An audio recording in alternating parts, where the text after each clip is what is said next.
And then, mga kapatid, sabi niya, itong bagay na kinatatakutan ng marami. So, beyond his expectation, mga kapatid, yun pala yung lugar na napakaganda. So, isa po yan sa tinatawag na things that are to be. And Brother Bynum also discussed things that are to be about the mansion in heaven. But he was not speaking about a literal mansion, but a body that God has prepared for us. Yung tinatawag nating theophanic body. So, he talked about it, sabi niya, in the past, I thought na ang gagawin lang natin doon ay lahat tayo may harp. Tapos tutugtog lang tayo, nakaupo tayo sa mga ulap. Pero sabi niya hindi. Ganito din doon, may gagawin din tayo. Ang pagkakaiba, ang civilization magkaiba. Wala nang kotse doon, wala nang technology na meron tayo. So he's talking about an economy of God or a government of God na yun po ang original plan ng Diyos na kanya lang na ibinalik. So mga kapatid, I think isa sa mabibenefit natin dito sa preaching ni Brother Banham, which I try my best now to expound sa mga bagay na nakita ko because I also have notes on it, na tayo po ay merong ang Diyos na journey of life na binigay sa atin at malaman natin kung saan natin i-base ang ating pong plan. Ang tawag dyan, pag naglalakbay ang mga barko, hindi porke open ang dagat, kahit saan ka na lang maglakbay. Hindi po, meron pong sailing point yan. Kasi bakit dito siya dumaan? Mas shortcut ito? Hindi. Kung wala pong regulation, di banggaan po sila. Minsan nga, talaga nagbabanggaan sila, di ba? Ganon din po sa eroplano. Magtataka ka, bakit kailangan dito tayo dumaan? Bakit kailangan sa baba ka dumaan, yung isa sa taas? Ano naman yun? Mga waypoints naman yun. Mga daanan pa nila. So, to put order sa kalangitan at dito sa ibabaw ng lupa. And there are times in life sa atin din ganun. Diba? He is the author and finisher of our faith. So not only our faith sa atin pong start ng Christian life, but also in our life.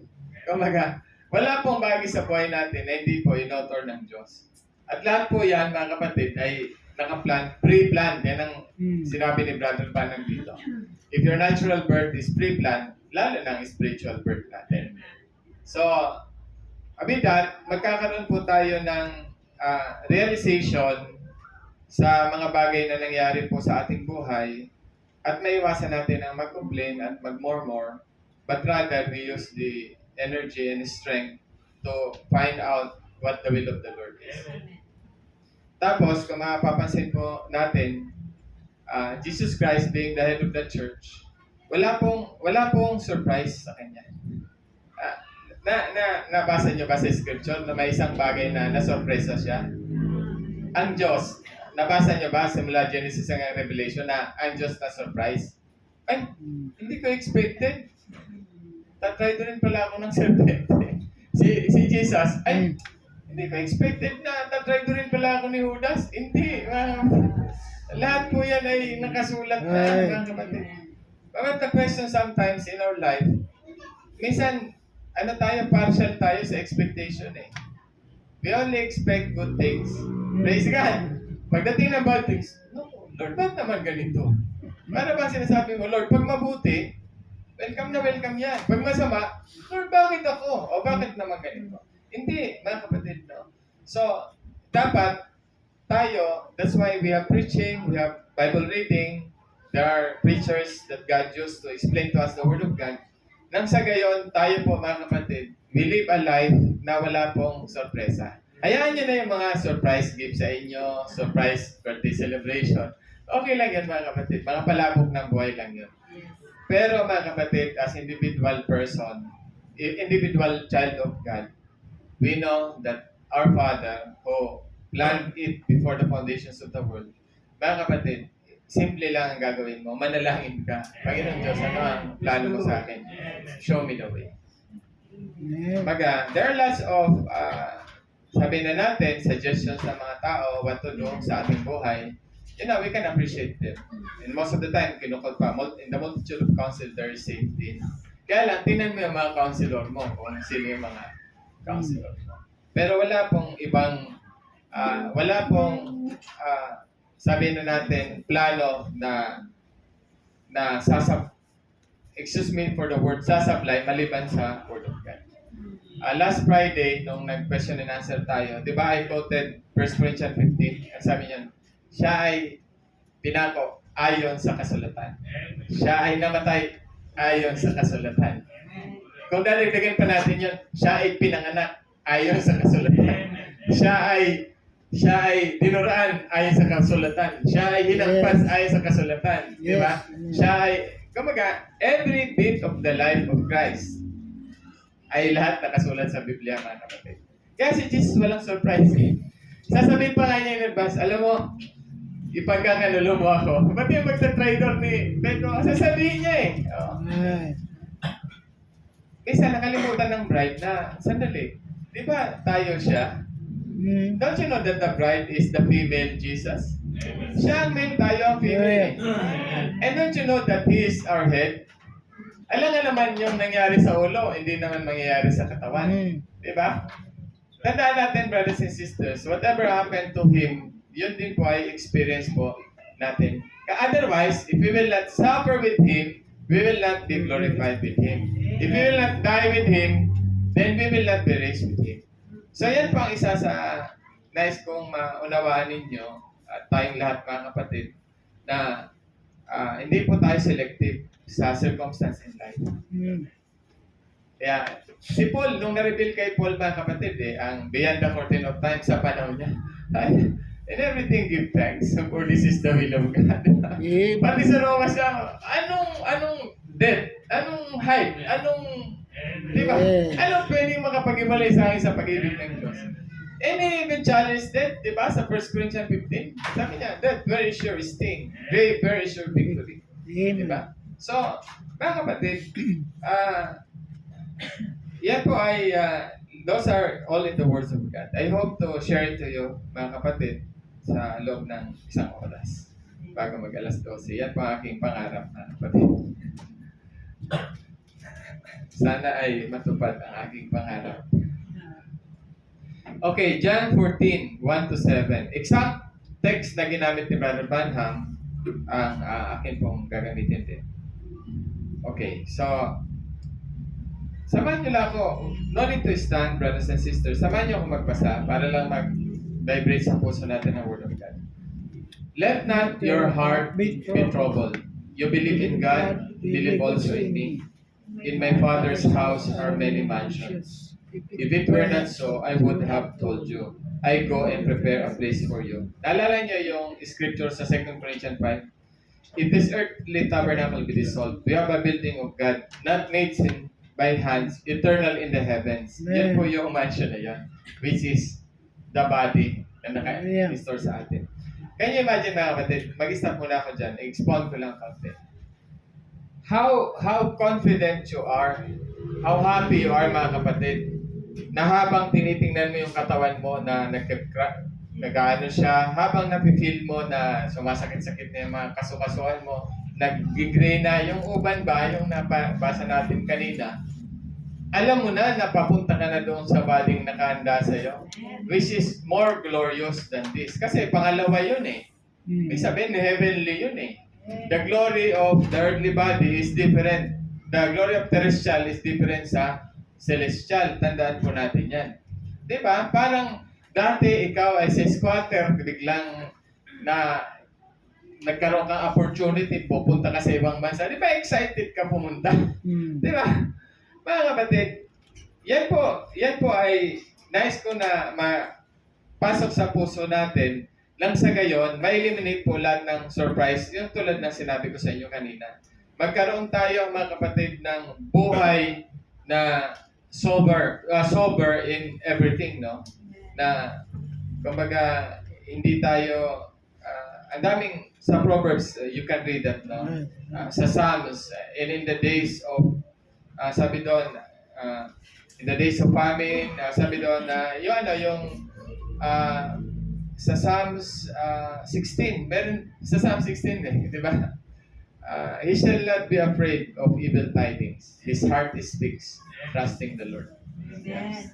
Pag nakabalita ang evil tidings, di ba? Patutuwa ni Sister Rosel kanina. Alam mo, kasi masikasuhin niya, 6 months ka lang. Pinatotoo niya na yan last time. Ba't kaya hindi ako kinabahan? Payapang-payapa ako. Siyempre, you will not be afraid sa evil tidings, di ba? Mga kapatid, kung ibang tao yan, kung wala sa Panginoon, wala nang tigil ang pag-iyak, di ba? Pero, salamat sa Panginoon kasi lahat ng bagay na magaganap pa lang sa ating buhay, na-memorize na sa Scripture. Babad na sa ating subconscious mind. So that's why when it comes to your situation, nagtataka ka, bakit hindi ako mayanig? Kasi nauna na siyang nag-anchor. Diba? Yung depensa mo, parang ka ng bakunado. Diba? Nauna na yung bakuna bago dadating yung pagpalit ng season. Yan po. Tandaan niyo mga kapatid, no? Yan po ang inoculation, the Word of God. Kaya, i-consider natin mga kapatid ang mga munting instruction ng inyong pastor. Amen. And if I go and prepare a place for you, I will come again and receive you unto myself, that where I am, there you may be also. Can you imagine mga kapatid? How else can we go to be with Him? Diba? Walang ibang way eh. Dalawa lang yan, alive and remain sa rapture o dead in Christ. Kaya minsan ang tao mga kapatid, yan nga, bias confession eh. Alam mo, ang ganda talaga sa presensya ng Diyos. Mag-preach about langit. Sige, magpunta na tayo sa langit. Sa kana. Dapat nga praise God. Ay, hindi pa. Nag-aaral pa ang mga anak ko. Ibig sabihin kami ni Mrs. Pwede na. Tapos na mga anak na.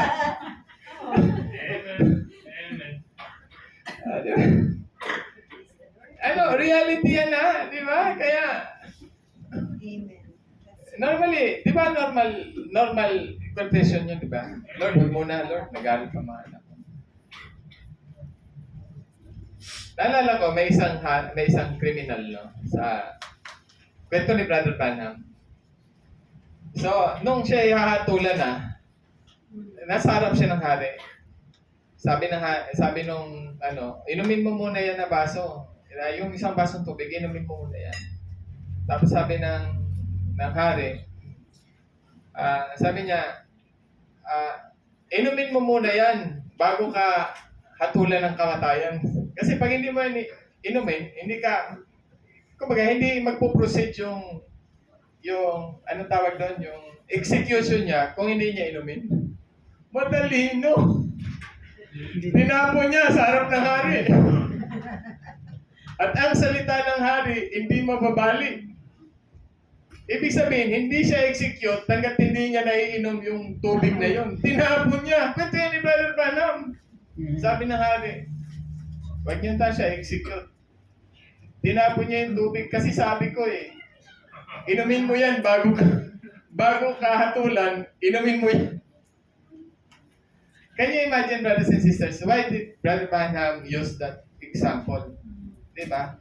The power of the word of the King. Amen. So, if God said so in the Bible, sabi doon, you shall not die. Di-amen ka, no? Kaya sabi na, he who believeth in me, though he were dead, yet shall he live. And he who believeth in me shall never die. Do you believe this? Di ba sabi niya kay Mary? Amen. Ngayon, minsan tayo kasi, hindi, sinabi lang ng Biblia. Kung si Jesus sana magsabi sa akin, o si Brother Branham, amen ako dyan. Sandali. Kahit si Jesus nandito, isang salita lang din ang sasabihin niya sa'yo. At kung si Brother Branham nandito at ibigay ni Lord ang vision sa kanya, isa lang din salita ang sasabihin sa'yo. In fact, mas mapalad nga sila na hindi actual na nakita ang Panginoon at narinig ang tinig niya, kundi naniwala. At mas mapalad pa tayo sa mga panahon na kasama ni Brother Branham na actual na nakita nila ang mga himala kung maniwala ka sa lahat ng sinabi ni Brother Branham. You know, brothers and sisters, one of the practice that I do every time I listen sa preaching ni Brother Branham, every time nasa prayer line, sino sa inyo ang may sakit? Itaas ang kamay, tataas ang kamay ko. Kung may nararamdaman ako. Sabi niya, bakit ka tataas mo, Brother Sir? 1963 yun eh. Bakit? Lalagyan mo bang date ang Word of God? Ang Word of God, mga kapatid, mas matanda pa sa mundong ito.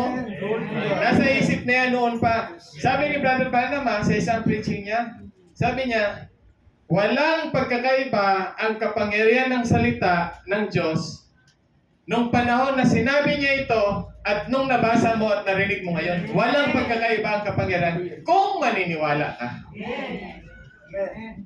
Sabi, hindi ako maniwala dyan kasi yung preacher niyan, hindi ako believe dyan. Pero nag-quote ng scripture. Sabi nga ni Brother Branham kahit nga ipokrito pa pero kung ang sabihin niya ay totoo, kahit na false anointed siya, kahit totoo pa, di ba gagaling? Hallelujah. Matthew 7:21, napag-usapan natin ng Friday, di ba? They have the calling, pero not sure of their election. Oh, di ba? Lord, have we not preached? Have we not cast out devil in your name? And we prayed for the sick, gumaling silang lahat. Sabi ni Lord, hindi ko kayo kilala Oh, see? They were not in the foreknowledge of God. Pero gumaling lahat ng tao because they used the same word. And the people believed. Okay, so yan mga kapatid, no? So, sabi dito, when